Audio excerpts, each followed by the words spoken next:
हिम्मत बनाने वाला यह चरित्र है। अगर दुख मुझे घेरे हैं, मेरे प्यारे राजी हैं, तो मुझे दुख से कोई परेशानी नहीं। यह है प्रेमी का हृदय। देखो त्रिपुरदास जी महाराज कायस्थ कुल में प्रकट हुए। ब्रजमंडल में शेरगढ़ है, वहां इनका जन्म हुआ था, वहां के निवासी थे।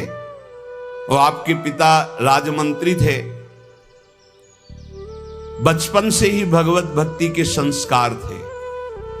जिनमें कुछ दिव्य प्रकाश होता है वो बचपन से भगवत भक्ति का।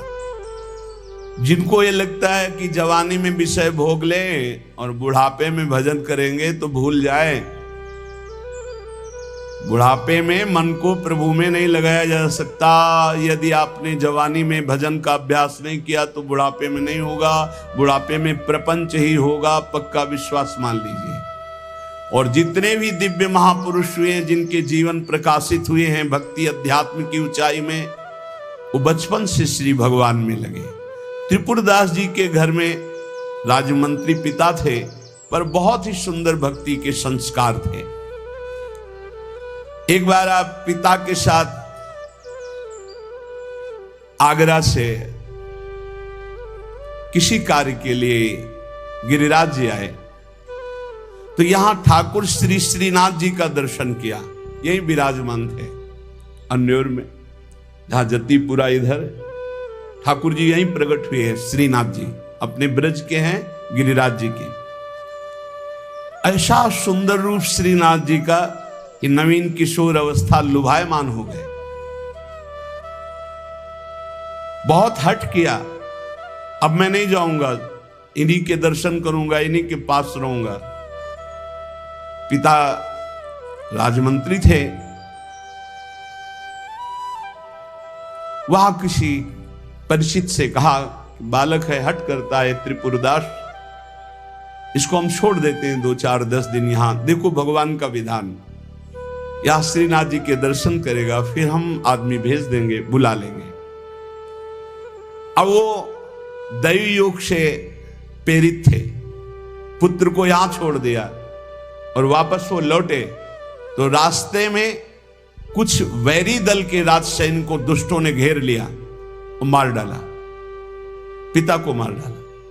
भक्तों के जीवन में प्रारंभ से ही विपत्तियों की बौछार हो जाती है, लेकिन आप ऐसा डरिएगा मत। क्या जिनके हृदय में भक्ति नहीं है उनके परिवार के लोग नहीं मरते क्या? जिनके हृदय में भक्ति नहीं वो क्या दुख नहीं भोगते क्या? ये अज्ञानी जन है, नहीं जानते। शरीर रचना के समय शुभ अशुभ कर्मों के अनुसार दुख सुख पहले से रच गया है। भक्ति तो हम आज कर रहे हैं, ये नई खेती है, ये भक्ति का फल नहीं। वो दुख सुख पुराने हमारे कर्मों का फल है।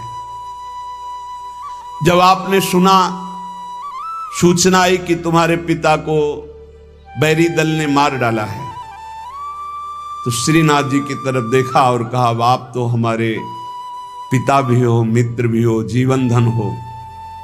हृदय में बड़ा आनंद हुआ कि चलो नाम मात्र का पिता अंतर्ध्यान हो गया, लेकिन मेरा जो अनंत जन्मों का पिता है उससे संबंध हो गया। अब तो मेरे श्रीनाथ जी के सिवा कोई नहीं है। एकदम निश्चिंत हो गए। रोज प्रभु के सामने भाव विभोर होकर रोया करते, नौ किशोर अवस्था, कि प्रभु अब आपके सिवा हमारा कोई नहीं है।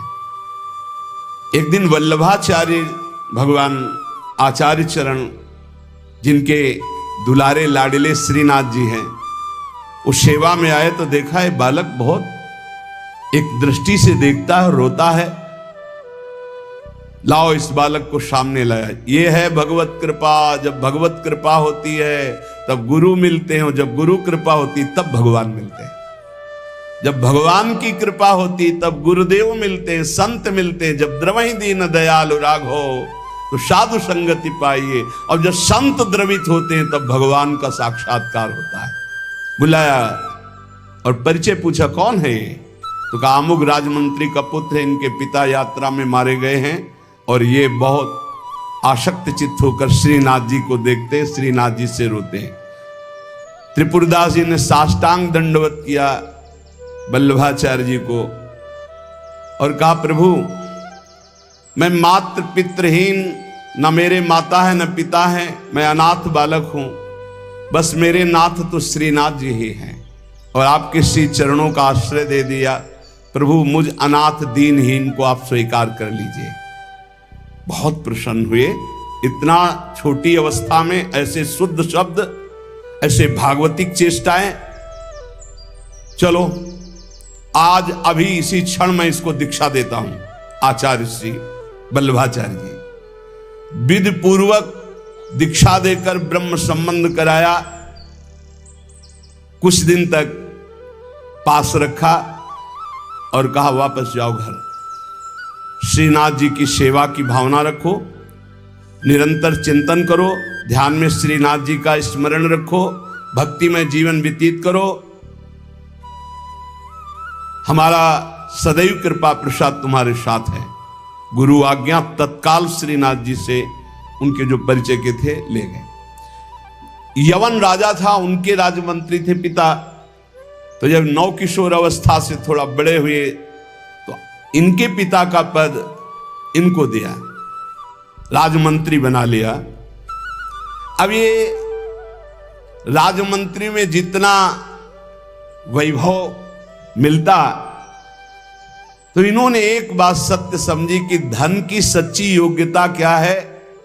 बोले संतों के मुख में चला जाए, संतों की सेवा में चला जाए, भगवंत सेवा में लग जाए, सो धन धन्य प्रथम गति जाकी। धन की सार्थकता है। ये भागवतिक सरकारी बैंक है। जैसे भारतीय सरकारी बैंक में जमा करो, जब चाहो ले लो ब्याज सहित, ऐसे भागवतिक सरकारी बैंक है। गौ संत जन, ब्रह्म ऋषि जन, भगवान किसी विग्रह की अर्चा पूजा और किसी ऐसे असहाय की, जो बीमार है, जो अपवित्र है, असमर्थ है, उसकी सहायता भगवत भाव से कर देना, उसमें जो धन खर्च होना, ये सब भागवतिक बैंक में जमा होता है। आपको मिलेगा, ब्याज सहित मिलेगा। हमारे प्रभु की बैंक में परसेंट बहुत ज्यादा मिलते हैं। 1 रुपया का लाख गुना ब्याज मिलेगा। देखे ये जो आप देखते हैं कि अमुक पद पर बैठ गया, अमुक राजा बन गया, अमुक बन गया, ये पूर्व जन्म का है। पूर्व जन्म का आप देखते हैं छा गया, ये पूर्व जन्म का सुकृत है। वैभव ऐश्वर्य चरण चूम रहे, वाह वाही हो रही, ये सब पूर्व का पुण्य है, 1 का लाख गुना। पर इस बैंक में विश्वास नहीं होता, किसी किसी को विश्वास होता है। और इस बैंक में जमा कर देने पर अगर आपने कह दिया तो तत्काल वो फल जो गुणा करके आपको प्लस मिलना था नहीं मिलेगा। ध्यान कर लेना। यदि माइक से हो गया कि अमुक जगह के अमुक भगत ने 5000 रुपए दान किए, भगवान इनका मंगल करें, तालियां बज गई, हो गया, उड़ गया, आपके बैंक का ब्याज उड़ गया। जैसे सभा में खड़े होकर अपने पाप को स्वीकार कर ले तो उड़ गया, खत्म पाप। ऐसे सभा में यदि पुण्य स्वीकार कर ले तो खत्म। बुजुर्ग जन कहते थे कि दान ऐसा करे कि दाएं हाथ से दे, बायां हाथ न जाने। नेकी कर दरिया में डाल, कोई जान न पावे, तब लाख गुना हमारी भागवतिक बैंक से उसे मिलता है। ये तो हुआ अपना धन देने पर। और अगर ये बात हो जाए कि हे प्रभु आपकी वस्तु आपको समर्पित करते तो भगवान मिल जाएंगे, तो दियम वस्तु गोविंदम तुभ्यमेव समर्पये। ये निश्चय किया त्रिपुरदास जी ने कि राजमंत्री पद से जो भी धन आएगा, मैं केवल सेवक की तरह प्रसाद से शरीर पोषण करूंगा, सारा धन संत सेवा और भगवंत सेवा में लगाऊंगा। उस श्रीनाथ जी के लिए नियम लिया, प्रतिज्ञा ली कि हर साल सर्दी में दगला बनवा कर भेजेंगे, रत्नों से, हीरो से जटित बढ़िया पोशाक, सर्दी की, सुनहरे गोटे, सुंदर सुंदर रत्न जटित। अब चाहे करोड़ों के रत्न लग जाए श्रीनाथ जी के लिए, और राजमंत्री थे, दगला भेजते और रोज संत सेवा होती त्रिपुरदास जी की। यहां संत जन आते, प्रसाद पाते। धन की यही सार्थकता है। जय जयकार हो, भगवान नाम कीर्तन हो, भगवत अनुरागी जन आकर प्रसाद पावे, भगवान की आरती पूजा सेवा। धन्य है वो गृहस्थ, वो धन्य, वो तीर्थ है उसका घर जिसके घर में भगवान की आरती होती, भगवान का नाम कीर्तन होता, आए हुए अतिथियों की सेवा होती है। और श्रीनाथ जी भी बड़े रिजवार ठाकुर, बहुत खुश होकर के, प्रसन्न होकर के वो दगला धारण करते। श्री विठलनाथ जी श्री वल्लभाचार्य जी के पुत्र हैं। वो देखते कि और वस्त्र जब धारण कराते तो ठाकुर जी धारण करते हैं, लेकिन जब त्रिपुरदास जी का दगला धारण कराते तो ठाकुर जी फूल जाते हैं, प्रसन्न हो जाते हैं। भक्त के द्वारा प्रेम से दी हुई वस्तु भगवान बहुत भाव से स्वीकार करते हैं।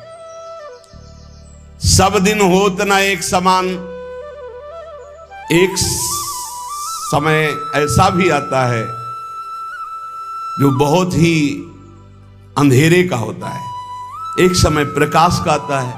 जैसे दिन रात ऐसे सुख और दुख। अब यवन बादशाह था, उसके पास द्वेषियों ने सूचना लगा दी कि ये राजमंत्री हैं, आपको पता नहीं है, आपके धन का बड़ा दुरुपयोग करते हैं, साधु महात्मा इनके यहां खाते रहते हैं और न जाने क्या क्या खूब लुटाते हैं, आपके यहां से वैभव चुराया जाता है। और वो राजा यवन, उसकी बुद्धि बदल गई, उसने तत्काल आदेश किया सर्वस्व अपहरण कर लिया जाए, त्रिपुरदास जी का सर्वस्व संपत्ति जब्त कर ली जाए।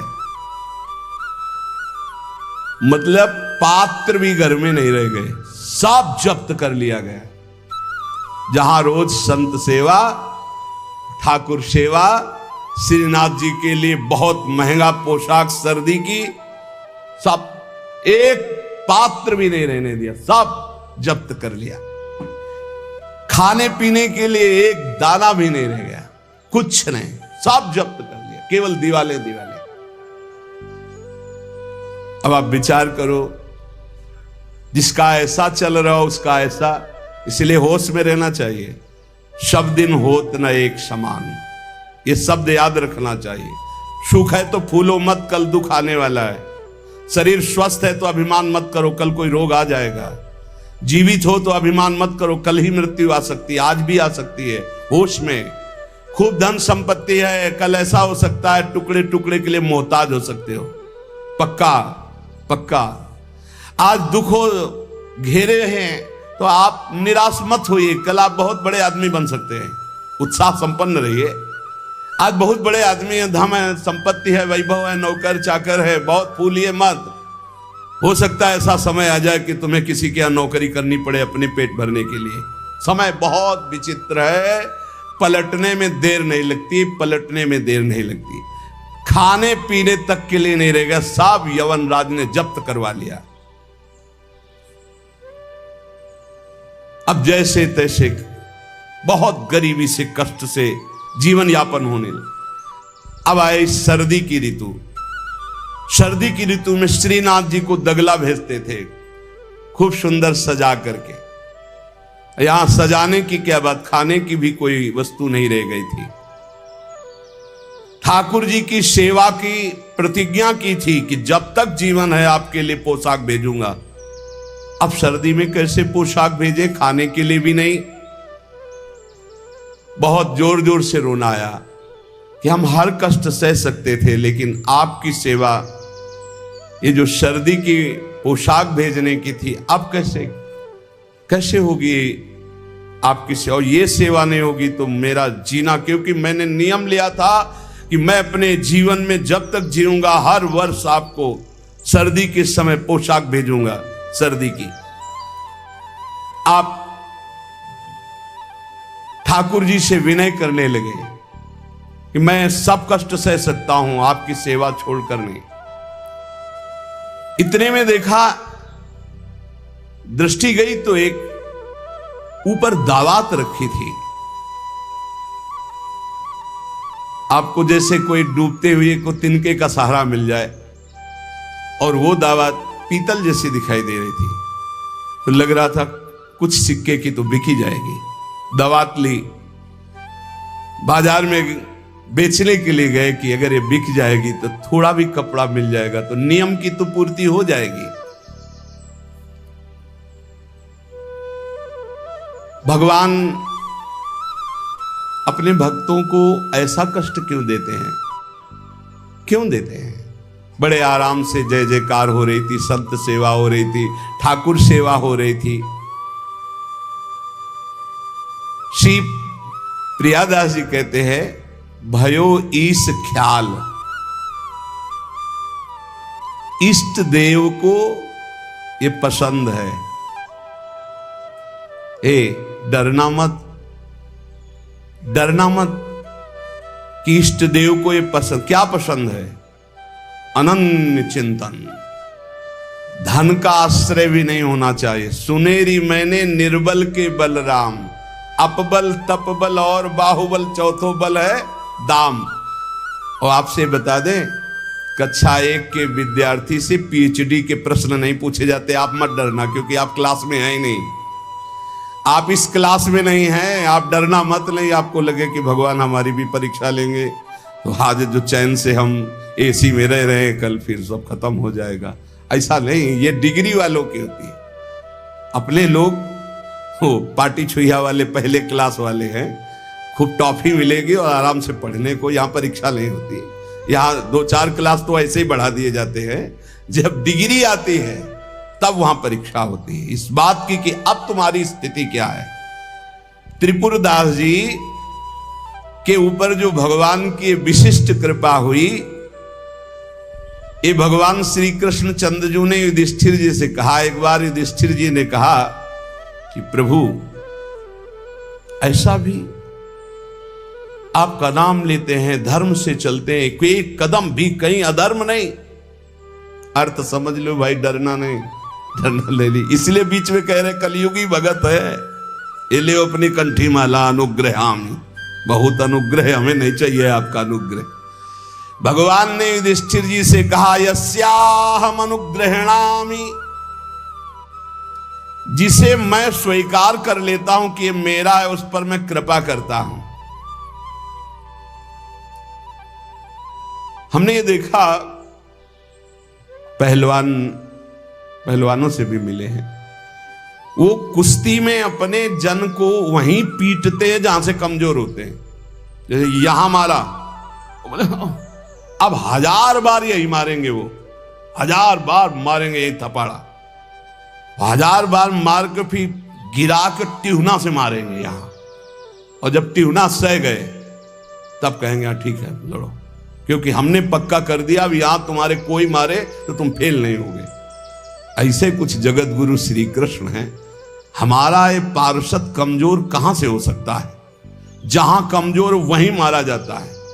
बड़ा सुविधा भोगी तो सुविधा पर ही मार चलेगी, अब सुविधा के बिना भी भजन हो सकता है। उस समय तुम्हारी मांग क्या होगी, सुविधा या भगवान? त्रिपुरदास जी किस लिए रोए कि आपकी सेवा का प्रण लिया था, वो सेवा की